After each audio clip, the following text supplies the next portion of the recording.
Okay, how you doing, everybody? I'm making this video for all my friends, particularly my white friends. I want to express how I feel about what's going on with the riots every day. This is going to be a kind of long video, but I want you all who agree with me, share it. Who don't agree with me, share it. Add on to it, put your point, put how you feel on this video and share it. I want to break it down in segments.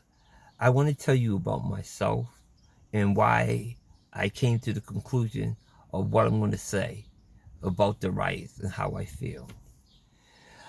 I grew up in my elementary school, was all white. When I got into it, when I left, it was all black. Then I went to the town of Sharon, went from junior high to high school, was all white. We was very small minority of black kids there. At that time, Sharon High was the second highest rated high school in America. A good education system. From there, I went to Salem State, an all white, basically college, few minorities.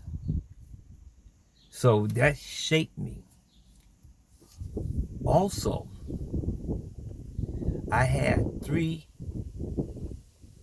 mentors, not counting my father, that played a very important part who I am. There were three white men. First white guy I want to tell you about, his name is Tim McKenna. He owns a company in Boston called Siteville.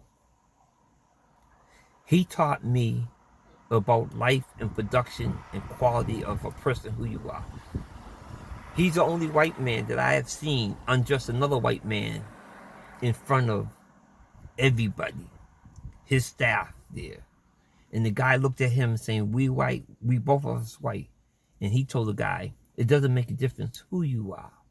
What I care about on my company is production.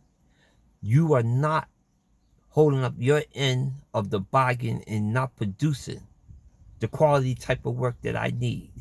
And I don't care what color you are, which taught me a lesson on quality of work. Color don't have nothing to do with it. It's in your character. You have to work. The second white man that played a good part of my life, his name was Joe Green. He's a bigot.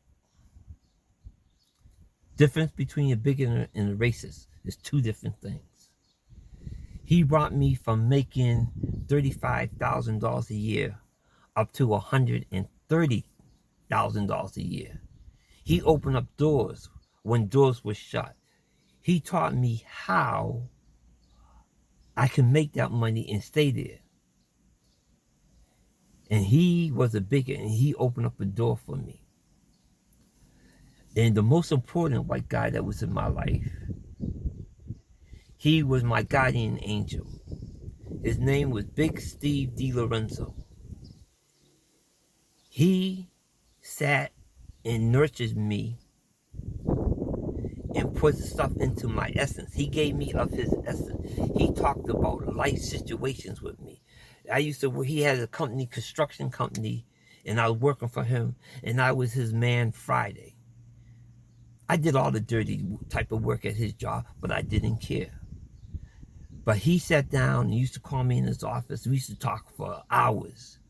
Everybody used to get mad, but he didn't care. He invested into me what he invested into his two boys, his life lessons. He looked at me not as a black person, but as a person. Me, particularly. I'm not saying about everybody else, but me. And he passed away, but he's always alive. Big Steve DiLorenzo. He taught me no matter what, All you have to do, and the lesson I teach my kids, all you have to do is stand up. Don't matter what comes your way, stand up. If you fall down, you can get back up. Okay. What I really want to say was longer than that, but I don't want to take up your time. Coming to what's going on today. When I saw the video of the police killing him, and it's a lynching, the modern day lynching, kill him, it hurt me to my heart. A feeling came over my soul, my spirit, my being. And I swear to God, if I was there and if I had a gun, I would have shot the cop in the head. I don't care what they would have done to me afterwards, but that's how I felt inside my core.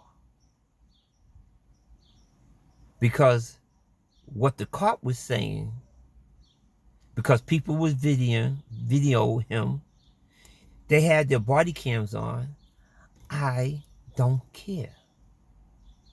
I absolutely 100% don't care.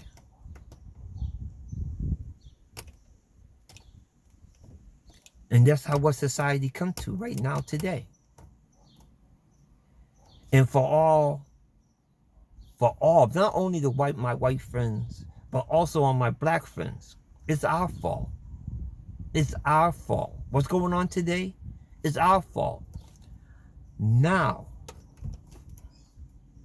to these kids that's out there looting, protesting, sitting down, marching, I am 100% behind you. If you burn everything down, I'm 100% behind you. If you don't burn nothing down, I'm 100% behind you. Listen to me. All the black people, we had our chance. We did our turn on to make life better. We feel the younger generation. I'm a grandfather. I have 2 boys and I got 4 grandsons. 3 and 1 on the way. That's 4.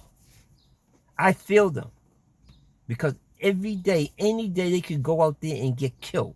I sit in my house and I worry about my sons. You know? And I worry about my baby son because he's not married and he don't have a wife and he's more apt to be out moving around doing everyday stuff. And he's a good boy.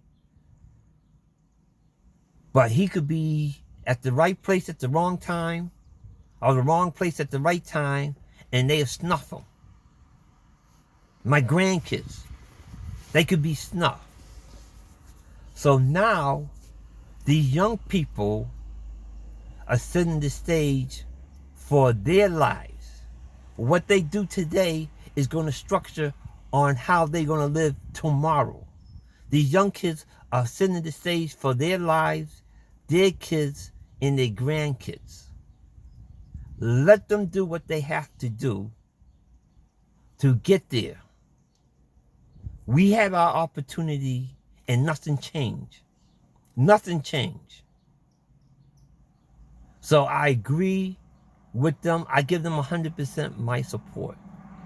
There's one thing else I want to say. I am so proud of the black men on CNN News. They're all gay.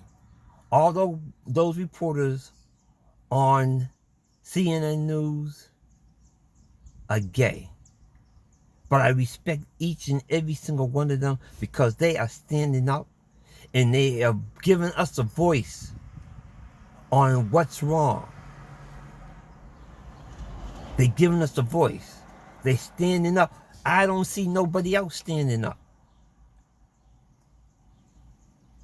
My man could lose his job. He said he don't care. Don Lemon, Victor, and the others. They are speaking for us. They are explaining how we feel in the pain that we're feeling, because we are in pain. Now, my white friends, don't get mad. We're not trying to take nothing from you. We don't want anything that you have. We just want the right to live. To live and not worried about our children. If you agree with me, add on to this. If you disagree with me, add on to this. But we have to be able to speak and listen. Let's not judge. Let's self-reflect. We still have an opportunity to change things in America. But we don't need to judge. We need to stand and look in the mirror. That's my view. Thank you for, if you listen all the way to the end, thank you.